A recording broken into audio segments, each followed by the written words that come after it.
173페이지.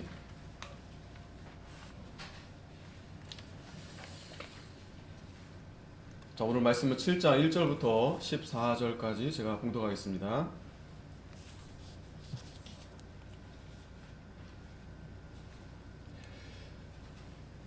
여룻바알이라 하는 기드온과 그를 쫓은 모든 백성이 일찍이 일어나서 하룻샘 곁에 진쳤고 미디안에 지는 그들의 부편이요 모래산 앞 골짜기에 있었더라. 여호와께서 기드온에게 이르시되 너를 쫓은 백성이 너무 많은즉 내가 그들의 손에 미디안 사람을 붙이지 아니하리니 이는 이스라엘이 나를 거스려 자긍하기를 내 손이 나를 구원하였다 할까 함이니라. 이제 너는 백성의 귀에 고하여 이르기를 누구든지 두려워서 떠는 자여든 길르앗산에서 떠나 돌아가라 하라 하시니 이에 돌아간 백성이 22,000명이요 남은 자가 10,000명이었더라. 여호와께서 또 기드온에게 이르시되 백성이 아직 많으니 그들을 인도하여 물가로 내려가라. 거기서 내가 너를 위하여 그들을 시험하리라. 물은 내가 누구를 가리켜 이르기를 이가 너와 함께 가리라 하면 그는 너와 함께 갈 것이요 내가 누구를 가리켜 이르기를 이는 너와 함께 가지 말 것이니라 하면 그는 가지 말 것이니라 하신지라. 이에 백성을 인도하여 물가에 내려가매 여호와께서 기드온에게 이르시되 무릇 개 핥는 것 같이 그 혀로 물을 핥는 자는 너로 따로 세우고 또 무릎을 꿇고 마시는 자도 그같이 하라 하시더니 손으로 움켜 입에 대고 핥는 자의 수는 300명이요 그 외의 백성은 다 무릎을 꿇고 물을 마신지라. 여호와께서 기드온에게 이르시되 내가 이 물을 핥아 먹은 300명으로 너희를 구원하며 미디안 사람을 내 손에 붙이리니 남은 백성은 각각 그 처소로 돌아갈 것이니라 하시니 이에 백성이 양식과 나팔을 손에 든지라. 기드온이 이스라엘의 모든 사람을 각각 그 장막으로 돌려보내고 그 300명은 머물러 두니라. 미디안 진은 그 아래 골짜기 가운데 있었더라. 이 밤에 여호와께서 기드온에게 이르시되 일어나 내려가서 적진을 치라. 내가 그것을 내 손에 붙였느니라. 만일 내가 내려가기를 두려워하거든 내 부하 브라를 데리고 그 진으로 내려가서 그들의 하는 말을 들으라. 그 후에 내 손이 강하여져서 능히 내려가서 그 진을 치리라. 기드온이 이에 그 부하 브라를 데리고 군대가 있는 진가에 내려간즉 미디안 사람과 아말렉 사람과 동방의 모든 사람이 골짜기에 누웠는데 메뚜기의 중다함 같고 그 약대의 무수함이 해변의 모래가 수다함 같은지라. 기드온이 그곳에 이른즉 어떤 사람이 그 동무에게 꿈을 말하여 이르기를 내가 한 꿈을 꾸었는데 꿈에 보리떡 한 덩어리가 미디안 진으로 굴러 들어와서 한 장막에 이르러 그것을 쳐서 무너뜨려 엎드려뜨리니 곧 쓰러지더라. 그 동무가 대답하여 가로되 이는 다른 것이 아니라 이스라엘 사람 요아스의 아들 기드온의 칼날이라. 하나님이 미디안과 그 모든 군대를 그의 손에 붙이셨느니라 하더라. 아멘.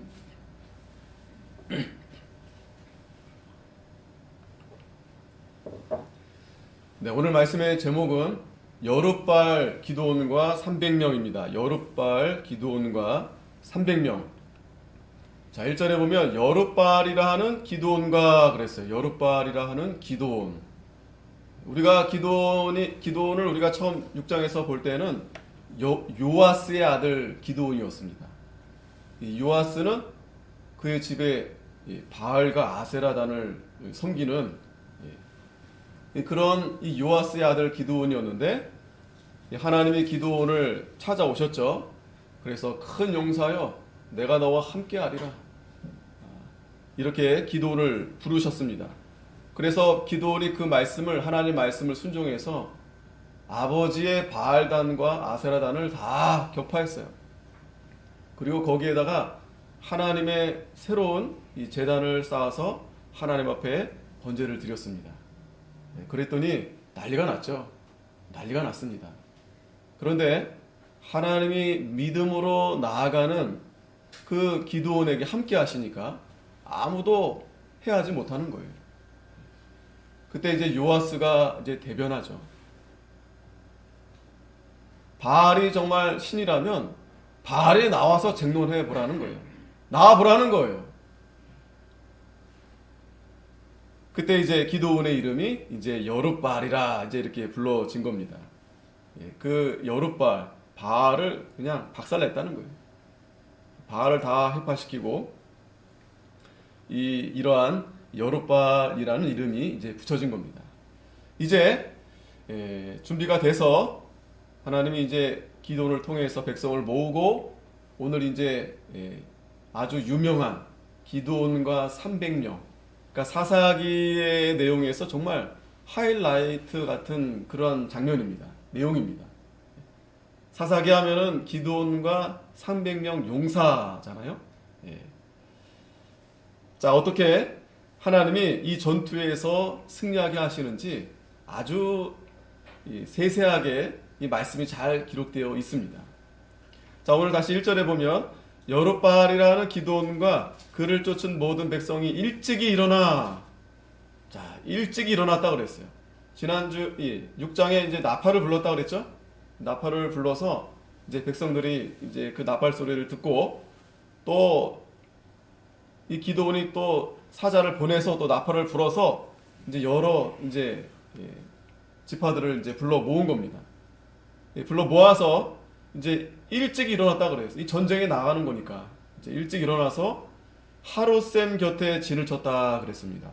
하롯셈 곁에 진을 쳤다. 그리고 이제 이 적진은 이 미디안의 진은 그들의 북편에, 그러니까 반대편에 있었겠죠. 모래산 앞 골짜기에 있었다 그랬습니다. 여기 참 재밌는 것은 이 하롯셈이 곁에 이제 이스라엘 백성들이 이제 모였는데 이 하롯이라는 뜻이 이 두려움이라는 뜻이 있습니다. 두려움. 재밌죠. 이 다른 성경도 마찬가지면은 참 이런 성경의 단어 하나하나가 그냥 아무렇게나 이름이 지어진 게 아니라 다 그렇게 이름을 바꾼 게 아니라 그러니까 하나님의 모든 이 역사 이 다스리시고 하시는 가운데서 우리에게 이러한 이 하나님의 말씀을 잘 우리에게 이해시켜 주시고 또 잘 깨닫게 해주시려고 이 지명조차도 이 생동감을 주는 거예요. 아, 하롯셈, 두려운 셈. 거기 이스라엘 백성들이 이제 모여 있는 겁니다. 그리고 반대편에는 이제 미디안 이 적들이 거기 이제 다 모여 있게 된 겁니다. 자, 그래서 오늘 1절에서 8절까지가 자, 이 300명, 오늘 중요한 말씀이죠. 이 300명. 이 300명을 어떻게 이 선별하느냐에 대한 내용입니다. 이 두 가지 관문을 통해서 이제 300명을 이제 추리게 되는데 첫 번째는 두려워 떠는 자는 돌아가라 하는 거예요. 오늘 2절에서 3절까지 두려워 떠는 자는 돌아가라. 자, 보겠습니다. 2절.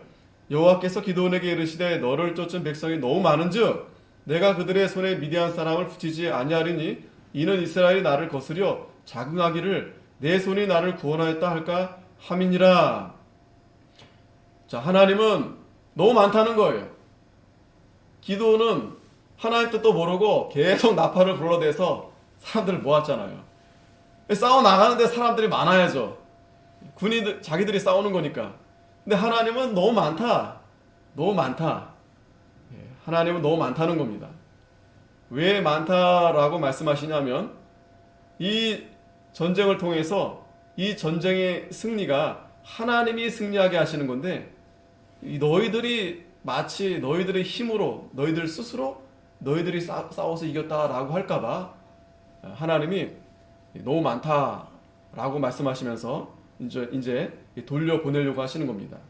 3절에 이제 너는 백성의 귀에 고하여 이르기를 누구든지 두려워서 떠는 자여든 길르앗산에서 떠나 돌아가라 하라 하시니 이에 돌아간 백성이 22,000명이요 남은 자가 10,000명이었더라. 하나님이 돌아가라 그래서 돌아가라. 돌아가라고 하십니다. 기드온이 이게 무슨 말씀인가 당황할 수 있었겠죠. 아니 이제 전쟁하러 가야 되는데 우리가 싸우러 가야 되는데 하나님은 너무 많다 하시고 돌아가라는 거예요. 근데 어떤 자들이 돌아가느냐면 두려워 떠는 자들이 돌아가라는 거예요. 돌아가라. 그랬더니 자 22,000명이 돌아갔다 그랬어요. 남은 자가 10,000명. 그러니까 총 32,000명입니다. 그런데 그 미디안 적진들은 미디안뿐만 아니고 뭐 아말렉 다 연합군이 있는데 어마어마하게 모였어요. 이 32,000명 가지고도 상대가 되지 않습니다. 해변의 모래와 같이 메뚜기 떼와 같이 무수히 많은. 그런데 하나님은 그것도 많다. 돌려보내라. 자, 그렇다면 이 첫 번째 이 1차 관문은 이 테스트는 하나님이 뭘 보시고자 왜 돌아가라 하셨을까요? 바로 믿음을 보시는 거예요. 믿음. 이 전쟁은 하나님의 전쟁입니다. 거룩한 전쟁입니다. 그래서 이제 성전이라고 하거든요. 성전, 거룩한 전쟁. 이 거룩한 전쟁, 이 성전의 성전은 반드시 하나님이 승리합니다. 질 수가 없어요. 반드시. 그러나 이 전쟁은 믿음으로 싸우는 전쟁입니다. 믿음으로 싸우는 전쟁. 자, 그래서 사무엘상 17장 47절 매주 보잖아요. 이 중요한 말씀입니다. 같이 한번 읽겠습니다. 시작. 또 여호와의 구원하심이 칼과 창이 있지 아니함을 이 무리로 알게 하리라. 전쟁은 여호와께 속한 것인즉 그가 너희를 우리 손에 붙이시리라. 아멘. 하나님이 우리를 구원하시는데 칼과 창이 있지 않다는 거예요. 칼과 창이 있지 않다는 겁니다. 자, 이 말씀을 우리가 잘 기억해야 합니다. 하나님이 우리를 구원하실 때 우리의 어떤 수단과 방법으로 우리를 구원하시는 게 아니라 하나님이 우리를 구원하신다는 하나님의 방법으로, 하나님의 능력으로. 그래서 이 전쟁은 하나님께 속했다는 거예요. 하나님이 그래서 그가 너희를 우리 손에 붙이시리라. 하나님이 반드시 승리하게 하신다는 겁니다. 그래서 하나님이 믿음이 없는 자들을 돌려보내는 거예요. 그러니까 믿음이 연약하고 믿음이 없는 자들을 돌려보내는 겁니다. 왜냐하면 같이 있어서 이들이 방해가 될 수 있어요. 또 이들로 인해서 하나님의 영광이 가려질 수 있어요. 하나님만 높이고 또 이 승리는 하나님이 주셨기 때문에 하나님을 자랑해야 되는데, 아까도 본문의 말씀처럼 자신들이 스스로 이긴 줄 알고 이 하나님의 이 거룩한 이 전쟁에 하나님께서 흠이 되는 것, 이러한 일을 하나님이 하시지 않습니다. 시편 44편 5편에도 보면 우리가 주를 의지하여 우리 대적을 누르고 우리를 치러 일어나는 자를 주의 이름으로 밟으리이다. 나는 내 활을 의지하지 아니할 것이라. 내 칼도 나를 구원치 못하리라. 오직 주께서 우리를 우리 대적에게서 구원하시고 우리를 미워하는 자로 수치를 당케 하셨나이다. 우리가 종일 하나님으로 자랑하였나이다. 우리가 하나님의 이름을 영영히 감사하리이다. 아멘. 이러한 시편 기자의 노래와 같이 자기 칼로 하지 않겠다는 거예요. 활로 하지 않겠다는 거예요. 그러니까 수단, 어떤 인간의 수단과 방법으로 하지 않고 하나님께서 하나님의 말씀대로, 하나님의 뜻대로, 그래서 이건 하나님이 승리하게 하신 거다. 하나님만 높이고 하나님만 자랑하겠다는 겁니다. 이러한 전쟁이 바로 성전입니다. 거룩한 전쟁. 사사기에서는 그러한 전쟁을 우리에게 하나님이 보여주시고 어떻게 하나님이 승리하게 하시는가, 또 그러한 승리하게 할 때 그 백성들, 즉 오늘 우리 성도들이 그러한 하나님의 전쟁에서 어떻게 해야 승리할 수 있는가를 우리에게 잘 가르쳐 주시는 겁니다. 자, 그래서 하나님이 돌아가라는 거예요. 너무 많다. 돌아가라. 자, 그 돌아가라 했을 때 이거는 이제 사사기에서만 나온 말씀이 아니고 신명기에서도 하나님이 그 전쟁에 있을 때 돌아가라 한번 말씀하신 적이 있어요. 신명기 20장 8절에 보면 유사들은 오히려 또 백성에게 구하여 이르기를 두려워서 마음에 겁내는 자가 있느냐? 그는 집으로 돌아갈지니 그 형제들의 마음도 그의 마음과 같이 떨어질까 하노라 하여. 자, 모세가 있을 때에도 그 전쟁에 나아갈 때 두려워하는 자는 돌아가라는 거예요. 옆에 두려워하는 사람이 있으면 지금 싸우러 가야 되는데, 그렇지 않아도 이거 큰 적들과 싸울 때 만만치 않은데 옆에서 아이고 이거 안 될 것 같은데, 이거 이러다 죽는 거 아닌가? 자꾸 그렇게 김 빠지게 말이죠. 옆에서 그러면 싸우면 안 돼요. 있던 용기도 다 없어집니다. 그냥 사기가 다 떨어질 수 있죠. 그래서 하나님이 그런 자들을 돌아가라고 하신 겁니다. 돌아가라. 우리도 이 하나님의 일을 할 때 하나님이 분명히 하나님께서 하시고자 하는 그 뜻에 우리가 순종하려면 그런 두려운 마음, 불안한 마음, 그걸 버려야 됩니다. 그건 믿음이 아니에요. 디모데후서 1장 7절에 하나님이 우리에게 주시는 마음은 두려워하는 마음이 아니다 그랬어요. 두려워하는 마음. 이 두려워하는 마음은 하나님 주시는 마음이 아니에요. 하나님이 지금 하나님께서 우리에게 이 전쟁을 하라 했는데 두려운 마음을 주시겠어요? 그 마음은 오히려 적군들에게 하나님 주십니다. 그런데 아직 싸울 시작도 안 됐는데 그 마음부터 갖고 있으면 싸울 수도 없고 이길 수도 없습니다. 두려워하는 마음이 아니에요. 오직 능력과 사랑과 근신하는 마음. 하나님은 숫자로 싸우시는 분이 아니에요. 뭐 양으로 그렇게 하시는 분이 아니에요. 한 사람일지라도 하나님은 능히 하나님은 이기시는 분이에요. 그래서 하나님은 이 첫째 관문에서 두려워 떠는 자는 돌아가라, 믿음을 보시는 겁니다. 믿음으로 나아가 싸우는 겁니다. 자, 그랬더니 다 돌아갔다고 했어요. 그래서 22,000명이 돌아갔다고 했습니다. 자, 이제 두 번째, 첫째 관문에서 이제 한 10,000명 남았죠. 이 10,000명을 또 이제 두 번째 이제 관문이 있습니다. 2차 관문 4절에서 이제 8절인데, 자, 어떤 시험을 하냐면 여호와께서 또 기드온에게 이르시되 백성이 아직도 많으니 그들을 인도하여 물가로 내려가라. 거기서 내가 너를 위하여 그들을 시험하리라. 물은 내가 누구를 가리켜 이르기를 이가 너와 함께 가리라 하면 그는 너와 함께 갈 것이요 내가 누구를 가리켜 이르기를 이는 너와 함께 가지 말 것이니라 하면 그는 가지 말 것이나 하신지라. 자, 두 번째 테스트인데 하나님이 시험하신다고 했어요. 하나님이 시험하신다는 말씀을 종종 하십니다.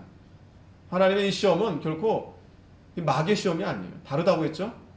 마귀는 우리를 넘어뜨리려 하고 죽이려 하는데 하나님은 우리를 올라가게 하시는 거예요. 테스트. 자라나야죠.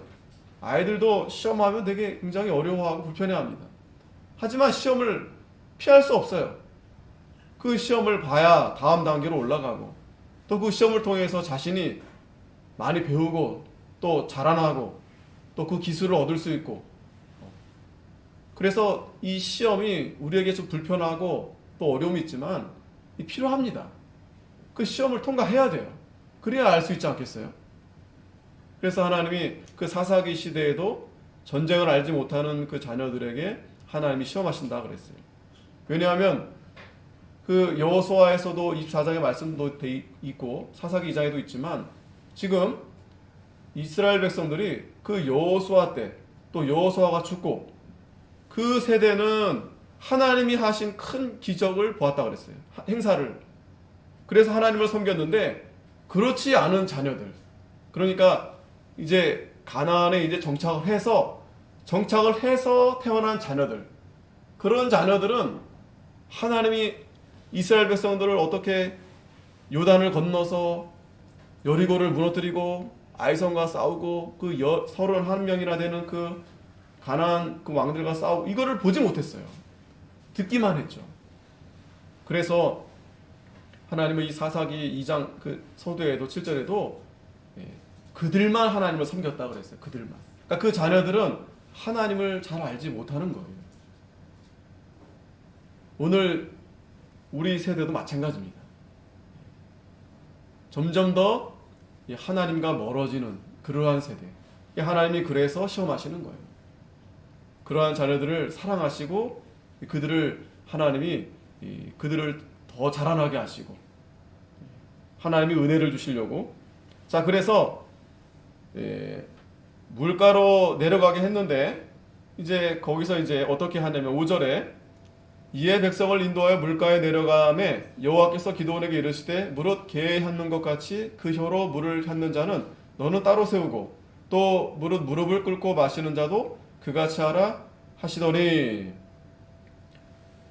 자, 내려가서 물을 마시게 했습니다. 아마도 좀 물을 먹지 못하게 했을 것 같아요. 그죠? 며칠인지 한 며칠 동안은 뭐 한 2, 3일 정도 그러면 굉장히 갈증 나지 않겠습니까? 물을 이제 먹지 않게 한 다음에 이제 내려가서 테스트 한 겁니다. 자, 이제 물을 마셔봐라 했더니 자, 두 부류가 나타났어요. 한 부류는 그냥 막 달려가가지고 그냥 엎어져가지고 물을 막 개처럼 막 이렇게 마시는 겁니다. 그런데 또 한 부류는 그렇게 하지 않고 무릎을 꿇고 손으로 이렇게 조심조심해서 이 물을 이렇게 마시는 거예요. 자, 6절에 보면 손으로 움켜 입에 대고 하는 자의 수는 300명이요 그 외의 백성은 다 무릎을 꿇고 마신지라. 자, 봤더니 그냥 개처럼 그냥 달려들어가서 그냥 막 퍼먹는 자들은 이제 다수예요, 다수. 그러니까 10,000명 중에서 300명이 남았으니까 9,700명. 9,700명은 막 대부분은 그냥 목이 마르니까 그냥 막 정신없이 개처럼 물을 퍼먹는데 300명만 무릎을 꿇고 아주 공손하게 이렇게 물을 마시는 겁니다. 이렇게. 이 300명은 뭐 양반인가? 특별한가? 그래서 이 부분을 참 해석하는 분들이 참 재밌습니다. 근데 이제 큰 취지는 이겁니다. 이 두 번째 테스트는 이제 더 숫자를 줄이는 거예요. 그래서 이제 넓은 해석으로 이렇게 보면 이 300명, 그러니까 9,700명과 300명이 딱 나눠졌잖아요. 그러니까 나눠졌으니까 하나님은 이렇게 적은 수, 뭐 엎어서 먹든 뭐 손으로 먹든 뭐 그게 중요한 게 아니고 어쨌든 하나님이 줄이려고 했으니까 이 10,000명 중에서 너무 많다 해가지고 했더니 이제 300명은 한쪽 남고 나머지는 다수가 있어서 하나님이 이 적은 300명을 이제 택한 거다. 이제 이렇게 이제 넓게 해석하는 부분도 있고. 그런데 이제 막연히 이제 그렇게 그렇게 보기에는 좀 이 동작 면에 있어서 행동 면에 있어서 좀 우리가 유심히 살펴볼 필요가 있죠. 제가 볼 때는 아까 그 첫 번째는 이제 믿음을 보고서 이제 10,000명을 택했다면 그 다음에서는 이제 정신 상태를 본 게 아닐까. 정신 상태, 자세. 그 10,000명 가운데서도 아무래도 이제 정신이 아주 그냥 깨어 있어가지고 조심하고 또 경계하면서 또 잘 참고 지금 내가 목마르지만 목마르다고 해서 정신을 내놓으면 안 되잖아요. 아직 뭐 지금 싸움이 아니라 해도 이제 곧 전쟁이 임할 텐데 또 싸우다가도 목마를 때가 있을 텐데 그 정신줄 놓고 그 물 만났다고 그냥 막 엎어져가지고 그러면 그때 적들이 쳐들어오면 어떻겠어요? 위험하잖아요. 그래서 하나님이 아마도 이제 우리는 그렇게 해석합니다. 이 300명은 좀 정신적으로 좀 그들보다 좀 이렇게 깨어 있어서 어떤 이제 경계심이라든지 또 인내심 또 이제 주의하는.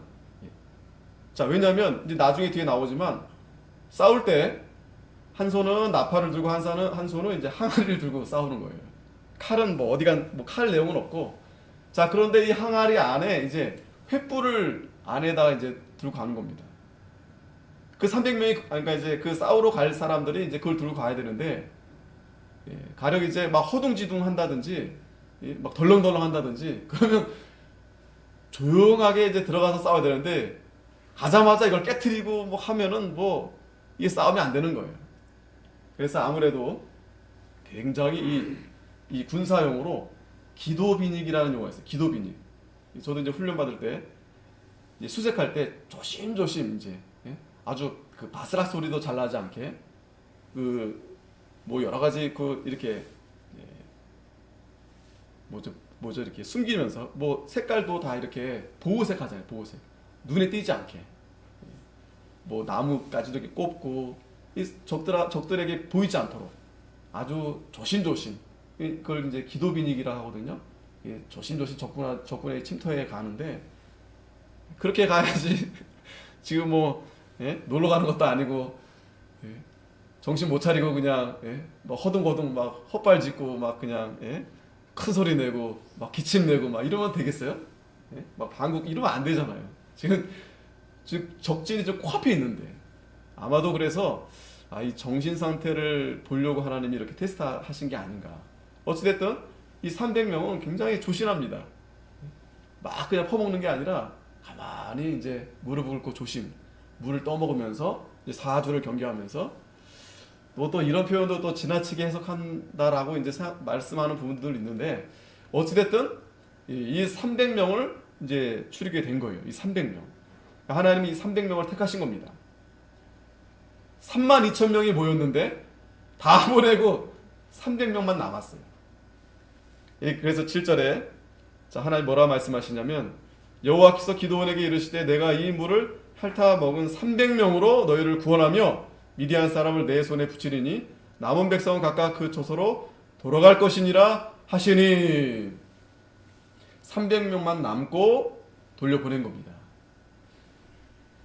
여러분들은 300명이 돼서 남는 게 좋겠어요? 야, 집에 다행이다. 아, 다행이다. 어휴, 10,000명이 거기 속했었을 때도 좀 내심 좀 불안불안했는데 뭐 할 수 없지, 뭐 돌아가라 하니까 가야지 뭐. 뭐 테스트 합격 안 됐으니까. 어떨 것 같아요? 기분 좋게 돌아갔을까요? 예? 자, 우리도 참 오늘 이 300명, 우리가 기존에는 이제 기도원 300명 용사라고 하니까 뭔가 굉장히 300명은 뭔가 특출난, 대단한, 뭐 특공대 같은 그런 모습으로 우리가 비춰질 수 있는데, 그게 아니라 성경에서는 하나님께서는 첫째로 믿음을 보시는 겁니다. 믿음. 두려워하느냐? 두려워하지 않느냐? 이 두렵다는 것은 하나님을 믿는데 좀 불안한 거예요. 의심이 있는 겁니다. 이 신앙이 이 불신앙적인 모습이 나타나는 거예요. 그러나 사실 두렵죠. 내심 두렵겠죠. 기도원도 뭐 안 두렵겠어요? 그러나 믿음이 두려움을 몰아내는 거예요. 두렵지만 하나님이 나와 함께 하신다. 그 믿음으로 거기 서 있는 겁니다. 그러나 의심 많고 불안해하고 두려우면 다 돌아가는 거예요. 돌아가는 겁니다. 22,000명이나 다 돌아가고, 또 이 하나님의 전쟁에 임해서 싸울 때는 그냥 뭐 되는 대로 막 하는 게 아니에요. 되는 대로. 우리가 오늘 이 시대에도 영적인 싸움, 끊임없이 싸움이 있잖아요. 누구랑 싸웁니까? 마귀랑 싸우는, 사탄이랑 싸우는 거예요. 사탄이 어디 있습니까? 어디 있어요? 여기 있어요. 나한테 있어요. 나한테. 나 자신과의 싸움이에요. 나 자신과의 싸움. 나 자신과 날마다 싸우는 겁니다. 내 속에 있는 그런 이 죄, 또 이 마귀 역사, 이거와 싸우는 겁니다. 그런데 정신을 못 차리고 똥인지 된장인지 분간도 못하고 그렇게 가게 되면 이길 수가 없어요. 다 속아 넘어가는 거예요. 정신없이. 그러나 깨어서 우리가 하나님 앞에 기도하고 하나님 말씀을 붙들고, 그러한 자 많지 않아요. 보세요. 오늘도 이 32,000명 중에서 300명입니다. 하지만 하나님은 그 300명 가지고 이길 수 있다는 거예요. 승리할 수 있다는 거예요. 우리가 언제든지 마찬가지입니다. 역사적으로도 마찬가지고 앞으로도 마찬가지입니다. 하나님이 하시는 일은 숫자 가지고 하는 게 아니에요. 어떤 인본주의로 되는 게 아닙니다. 하나님이 하시는 거예요. 하나님이 구원하시는 거예요. 하나님 말씀대로. 사람이 많든 적든 그건 중요하지 않아요. 하나님 입장에서는 중요하지 않아요. 왜? 괜히 그렇게 다 이렇게 했다가 오히려 손해납니다. 여러분, 교회가 그런 곳이에요. 무조건 뭐 다 오라오라 해서 교회가 되는 게 아닙니다. 오히려 그래서 손해가 됩니다. 그래서 손해가 돼요. 이 자리가, 물론 이 자리는 예배당입니다. 뭐 누구나 오고 누구나 와서 예배할 수 있겠죠. 그러나 하나님은 아무나 예배 받으시는 분이 아니세요. 정말 영과 진리로 예배 드리는 자, 한 사람일지라도 하나님이 그 예배를 합당하게 받으시는 겁니다. 그 예배를 합당하게. 그러한 예배자를 찾는다고 그랬어요. 영으로 진리로 예배하는 자들을 찾는다고 그랬어요. 이 교회가 어떤 사람들이 생각하는 그런 어떤 교제의 당이 아니에요. 교회에서 뭐 사람들이 많이 모여서 뭐 즐거운 교제를 나누고 뭐 여기서 뭔가 행사를 하고 전도해야 되지 않겠냐? 이제 뭐 그렇게 이제 아주 그럴싸하게 말합니다. 전도해야 되지 않겠냐? 전도. 그래서 예배당 문을 좀 이렇게 낮춰서 일단 들어오게 해야 되지 않겠냐? 일단 아무나 들어오면 교회가 그때부터 이제 급속도로 타락하게 되는 거예요. 왜 그러느냐? 하나님의 말씀은 지금 아까도 그 전쟁은 그 300명 하나님 앞에 바른 믿음으로 바른 자세로 나아가는 그 300명에게 하나님 말씀이 바로 이렇게 전해져서 그 300명을 통해서 하나님이 일하시는데, 그렇지 않은 안 믿는 자들이 들어와서 오히려 회방시키는 거예요. 지금요 교회가 많고 성도들이 많지만 안 믿는데도 믿지 않는 목사도 자기가 목사라고 하고 교회를 세우고, 또 자기가 믿지 않는데도 자기가 직분 갖고 성도라고 하면서 얼마나 이 교회를 혼잡케 하고 또 그렇게 손해를 주는지 모릅니다. 여러분도 느끼잖아요? 뉴스에서 나오고 이런 교회에서 불기스러운 일들 보면은 그런 일들은 정말 믿는 사람들이 할 수 없는 일들이에요. 물론 안타깝고 우리가 참 불쌍히 여겨야 되겠지만, 중요한 것은 우리가 사람이 많고 적음이 문제가 아니고 어떤 인본주의적으로 뭐 많아야 된다, 그게 중요한 게 아니라 하나님 말씀으로 우리가 말씀에 서느냐. 그래서 적은 무리라 할지라도 말씀에 서면 하나님이 그 사람을 통해서 구원하시는 겁니다. 노아의 홍수 때도 몇 명 안 돼요, 그죠? 8식구 가족. 또 이렇게 말하면 또 저쪽에서는 또 오히려 또 뭐 이렇게 비방하는 그런 논리로 막 이렇게 합니다. 뭐 너희만 뭐 구원받냐? 하나님이 그렇게 쪼잔하냐? 사랑의 하나님, 너그러운 자비 하나님이 뭐 왜 소수만 구원하겠냐? 다 구원하시지. 믿는 자 다 구원한다 말씀하지 않았냐? 뭐 이런 식으로 자꾸 논리를 펴요. 그러니까 그건 네 생각이지. 그건 네 생각이지. 하나님 말씀을 우리가 잘 보면은요. 그러니까 우리가 감사한 겁니다. 나 같은 죄인이 예수님 믿어서 구원 얻게 된 거 참 감사한 거예요. 그러면 우리가 이 300명과 같이 정말 믿음으로 하나님 편에 설 때 이렇게 귀하게 쓰임받게 되는 겁니다. 자, 이렇게 300명을 모았으니 기드온이 마음이 놓아졌을까요? 야, 하나님 감사합니다. 저도 300명, 그 32,000명 참 많다고 생각했는데 그렇게 생각했을 거예요. 아니죠. 하나님이 기드온을 너무 잘 아세요. 굉장히 지금 오히려 기드온이 지금 막 더 두려워 떨고 있을까봐 하나님이 이제 9절에서 하나님이 이제 정탐을 기드온에게 보내게 하면서 다시 용기를 이제 북돋아주는 내용이 나옵니다. 8절에 보면 이에 백성이 양식과 나팔을 손에 든지라 기드온이 이스라엘의 모든 사람을 각각 그 장막으로 돌려보내고 그 300명은 머물러 두니라. 미디안 진은 그 아래 골짜기 가운데 있었더라. 이 밤에 여호와께서 기드온에게 이르시되 일어나 내려가서 적진을 치라. 내가 그것을 내 손에 붙였느니라. 만일, 자 여기 보세요. 만일 10절에 내가 내려가기를 두려워하거든 내 부하 부라를 데리고 그 진으로 내려가서 그들의 하는 말을 들으라. 그 후에 내 손이 강하여져서 능히 내려가서 그 진을 치리라.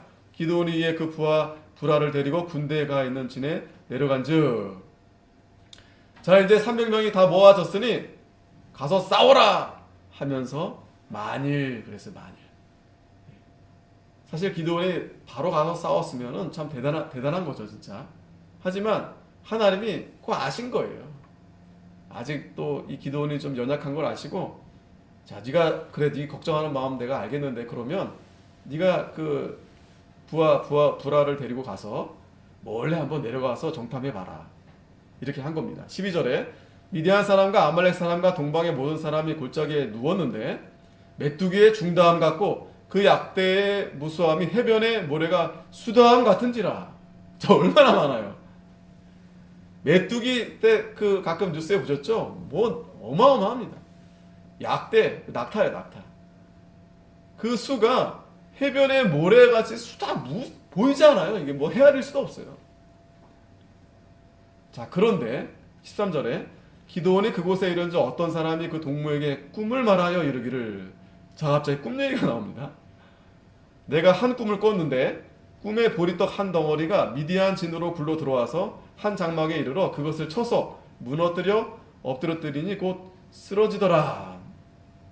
가만히 이제 기드온과 그 부하를 데리고 가서 정탐하는데 거기에 이제 지금 시간이 잘 시간이에요. 또 교대 시간이고 이제 잘 시간인데 한 동무가 이제 그 적진에 있는 그 적군의 동무가 친구한테 얘기하는 겁니다. 자기 꿈에 보리떡 한 덩어리가 자기네 진으로 굴러 들어왔다는 거예요. 그래가지고 그 보리떡 때문에 뭐 그것 때문에 다 그냥 쓰러지고 무너졌다는 거예요. 자기네들이. 그러면서 14절에 그 동무가 대답하여 가로되 이는 다른 것이 아니라 이스라엘 사람 요아스의 아들 기드온의 칼날이라. 자, 아주 명쾌하게. 자, 설사 그렇더라도 이렇게 말하면 안 되죠, 그죠? 예? 자기들끼리 설사. 그런데 하나님이 그렇게 꿈을 꿔서 해몽하도록 역사하신 거예요. 그 보리떡이 바로 그 불러온 것이 바로 요아스의 아들 기드온의 칼날이라는 거예요. 그리고 하나님이 미디안과 그 모든 군대를 그의 손에 붙이셨느니라 하더라. 자, 이 말을 자기네들끼리 하는데 기드온이 그걸 듣게 된 겁니다. 하나님이 그거 들으라고 기드온을 보낸 거예요. 얼마나 놀라운 일입니까? 그러니까 아까 두려워 떠는 자는 돌아가라 했잖아요. 정작 두려워하는 자들은 누구예요? 하나님을 믿지 않는 자들.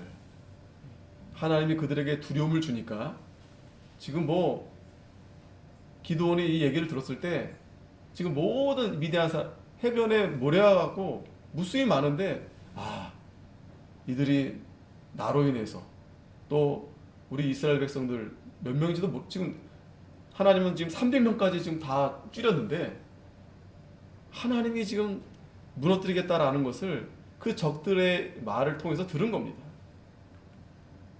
그래서 15절에 기드온이 그 꿈과 해몽하는 말을 듣고 경배하고 이스라엘 진 중에 돌아와서 이르되 일어나라 여호와께서 미디안 군대를 너희 손에 붙이셨느니라 하고.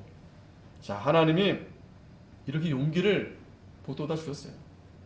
자, 그러니까 우리가 이 하나님의 이 전쟁, 하나님의 일에 참여하고자 할 때 하나님이 그냥 쓰시는 게 아니에요. 보세요. 그냥 하시는 게 아닙니다.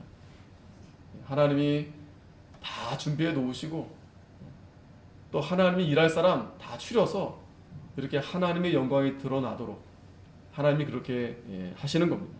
이 기드온이 뭐 뛰어나거나 뭐 잘나거나 그래서 늘 말씀드리지만 이 사사기는요 영웅전이 아니에요.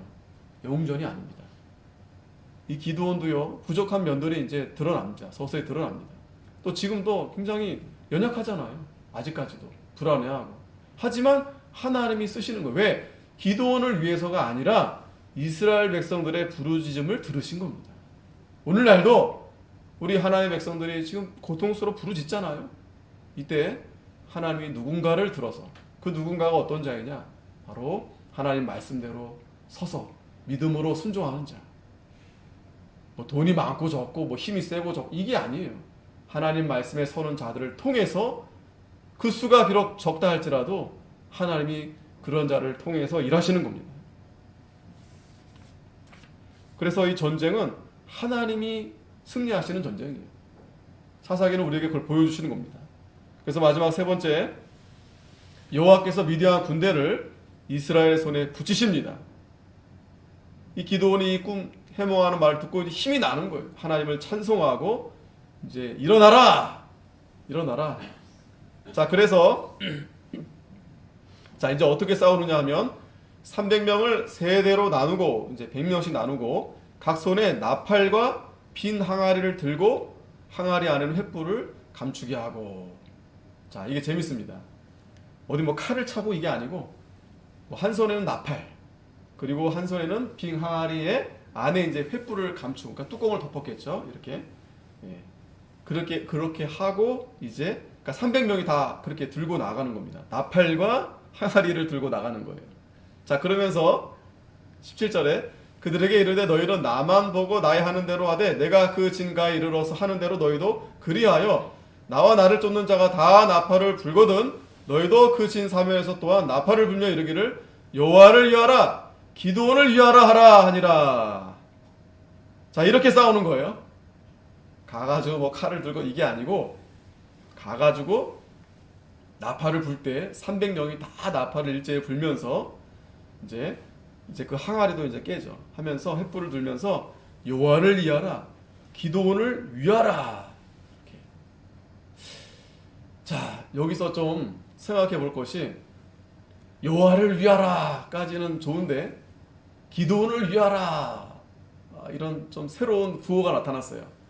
모세도 그렇고 여호수아도 그렇고 싸우러 나갈 때 보통 이런 구호하지 않습니다.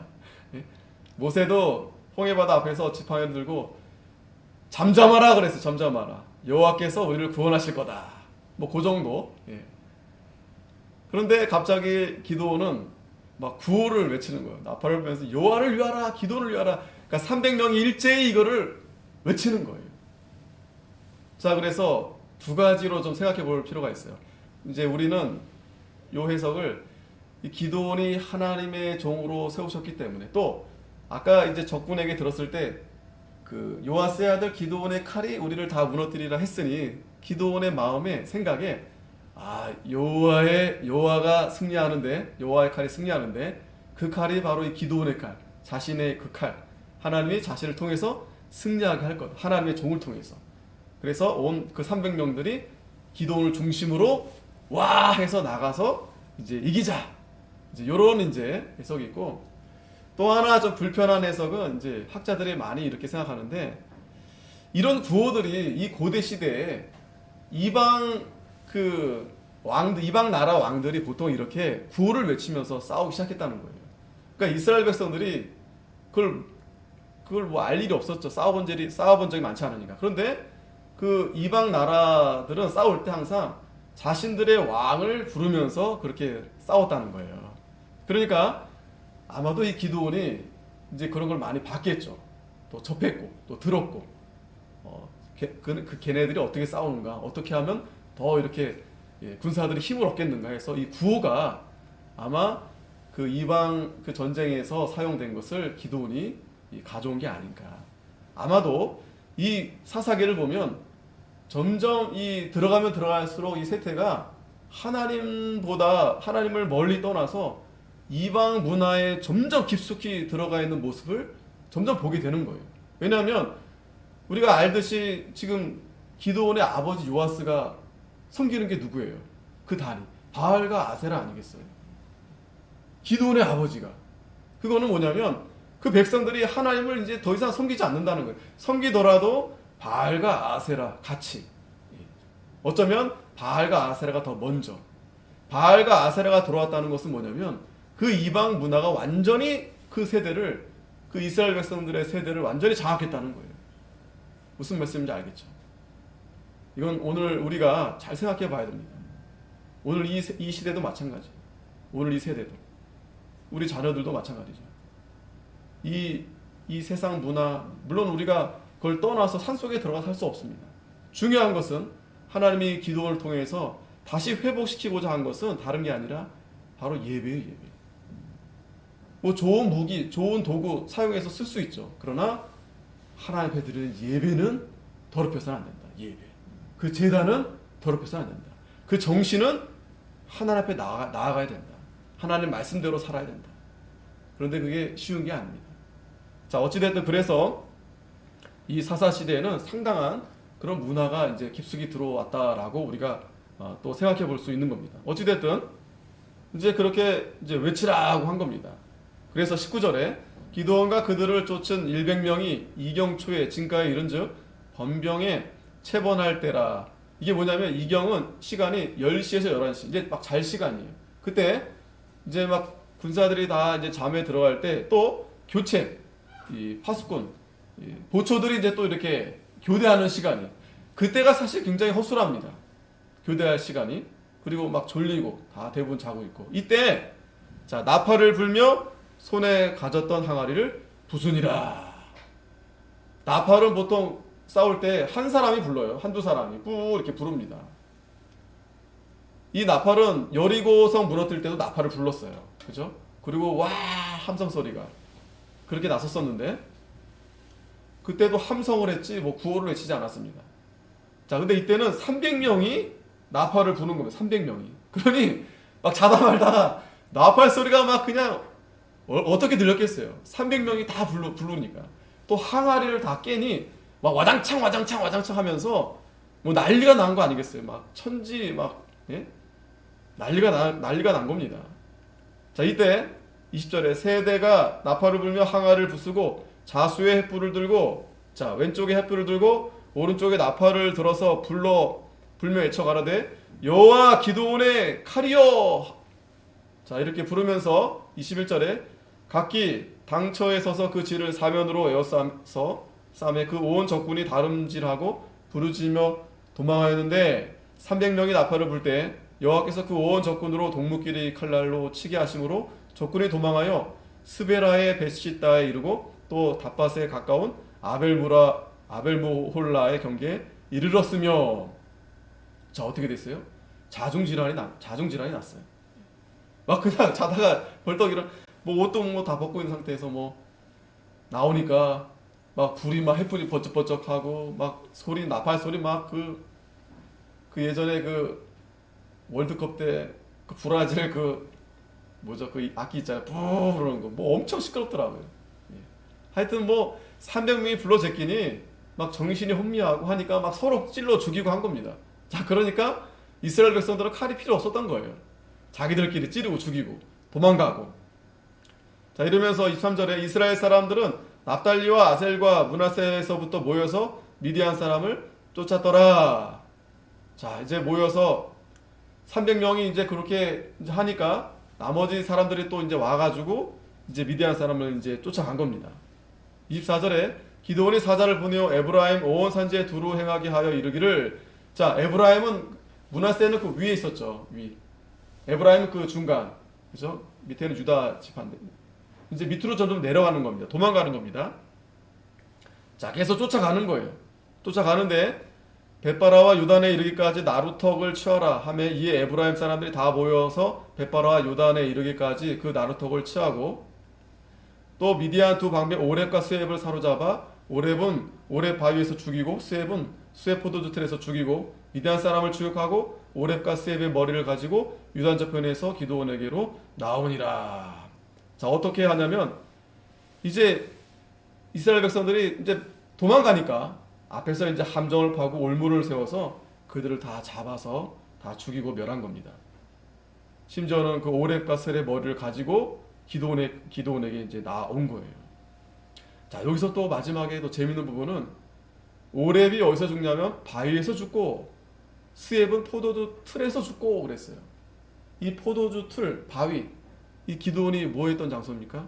그러니까 이 장소가 아니고 이 포도주 틀에서 제단을 드렸던 곳이죠. 처음 이제 여호와의 사자를 만났을 때. 바위는 어떤 곳이었어요? 그 자기 집에 아버지가 그 바알과 그 아세라 섬기던 그 높은 견고한 성, 그 바위에 다 집어치우고 하나님의 제단을 쌓았던 곳이죠. 꼭 그 장소는 아니지만 어떤 이 작가가 하나님이 이렇게 하나님께서 심판하신다는 거예요. 이 전쟁은 하나님께 있습니다. 오늘 이 두려워 떠는 자, 또 시험에서 떨어진 자는 다 돌아가게 됐어요. 하지만 하나님은 그 300명, 적은 무리지만, 자, 왼손에는 나팔, 왼손에는 횃불, 오른손은 나팔. 자, 나팔은 뭐예요? 나팔은 하나님의 말씀입니다. 하나님 말씀. 항아리는 우리 연약한 육신이에요. 그러나 그 안에 횃불, 이 횃불은 이 진리와 영감입니다. 그래서 우리는 연약한 육신이지만 이 거듭난 우리 성도가 진리의 영감으로 말씀을 외칠 때 하나님의 능력의 역사가 나타나서 아무리 메뚜기 떼와 같이 뭐 해변의 무리와 같이 많다 할지라도 하나님이 다 뭐 자중질환 일어나서 뭐 칼 뭐 별 것도 없이 다 벌써 끝나버렸어요. 다 도망가고.